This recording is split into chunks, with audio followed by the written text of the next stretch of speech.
So what do you do when you're just not motivated to go out a particular day and work out when you know you should? That's how I'm feeling today. Although I've been taking it pretty carefully with my exercising, I did notice that I got a little bit of tennis elbow one day, and that was from doing barbell curls. I just knew, I could just feel it straight away that it was putting a little bit of strain on my elbows, pushing it through. And that's what one thing you should do, is listen to your body. So if you're feeling an ache, just be mindful what sort of ache it is. It can be a good ache, but it can be a warning sign as well. So modify what you're doing, or stop it and do something else that might exercise the same muscle. So what do you do when you're unmotivated?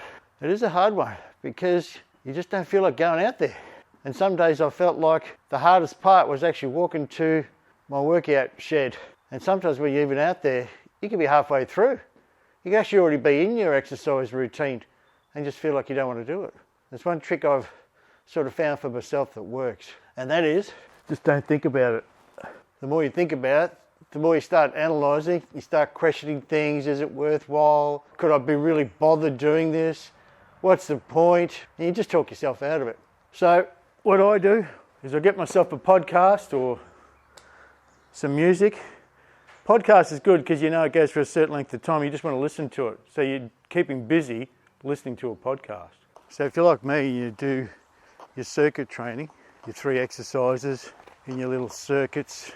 You just do that one circuit while you're listening to your podcast. When you finish those 3, you pick your next 3. That way you're only concentrating on 3 little exercises at a time, and you feel like that in itself is a little workout. And you finish those and you just start another one. But as far as what keeps you going out to the next day, that can definitely be a hard one. And I say if you can do the first month, you pretty much shouldn't have trouble continuing on. Although, of course you can. You can have those days, you just can't do it. One thing I try to do, look at the progress I've already made. Look at my calendar, I see I've already done a week, and I don't want to ruin that run. So I just get out there and do something else the next day. And once you get to a month, you see all those different colours of all the exercise you've done, you almost feel guilty not to do something the next day. And guilt can work good. It can be quite inspiring, guilt. Guilt can make you do things, get you out of your seat and make you do things that you feel uncomfortable doing. So I feel guilty not doing anything and looking after my body, and that keeps me going. And if you think about the last workout you did and you remember how hard it was, and your brain's telling you, oh, you don't want to do that again, it's too much work. What you do in that case is you have an easier day, something maybe a bit more enjoyable, or maybe in a different setting that might be more pleasant, make you feel good. Instead of walking on your treadmill, which can be boring, looking at a wall, you go for a walk around the block, or you go to a local public lake and you walk around enjoying the scenery. Just do something that makes you feel better about doing that activity. You'll find that you just feel better overall. Your mental health improves, your diet improves, your sleep improves, but you do have to watch your body. Listen to what your body's telling you, as I mentioned before. In my case, I've got a bad back. I suffer from degenerative disc disease and pretty much don't have my lower 3 lumbar discs at all. So I suffer a bit of pain there, and sometimes it flares up more than usual, depending on what I've done the day before. And when you wake up in the morning, it doesn't matter how you felt the night before, you felt very keen to go out and hit the weights again or go for a long ride. You wake up in the morning and it's like someone just smashed you, telling you you're not going anywhere today. And it's really hard to get motivated when you got that pain. I have to battle through that and make myself get out there. And if you don't have an overall reason to do any of it, you're not going to do any of it. Your reason might be to live for a while, to see your kids grow up and have kids of their own. You've got to have a reason. Find a reason if you haven't got one. Look around, go explore the world, travel. You can travel close by, you can travel long distances. Go and experience other people. You might be humbled.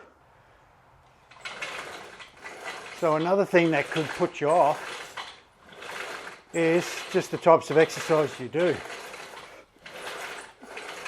You might want to do that same exercise again and think, oh God, I don't want to do that. Because it takes a bit out of you, or maybe it was a bit achy, but it might be a good exercise. So what you do in that case is you just modify it.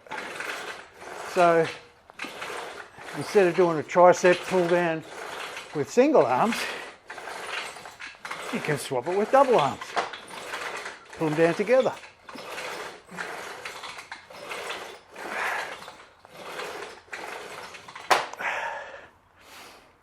If barbell curls are too hard or annoying or causing a bit of an ache, get some bands.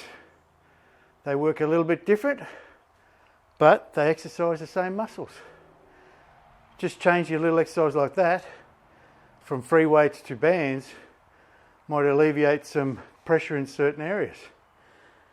And don't mock the bands, they can work pretty good because they provide attention the whole time.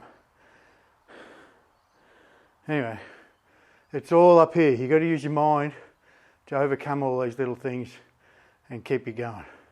Your mind's the most important tool. If you haven't got your mind in the right headspace, you just won't achieve anything. So start small, look at the things you're achieving, be proud of it, and the next day you'll just feel good about doing something else. Rotate it, keep active, as I keep saying.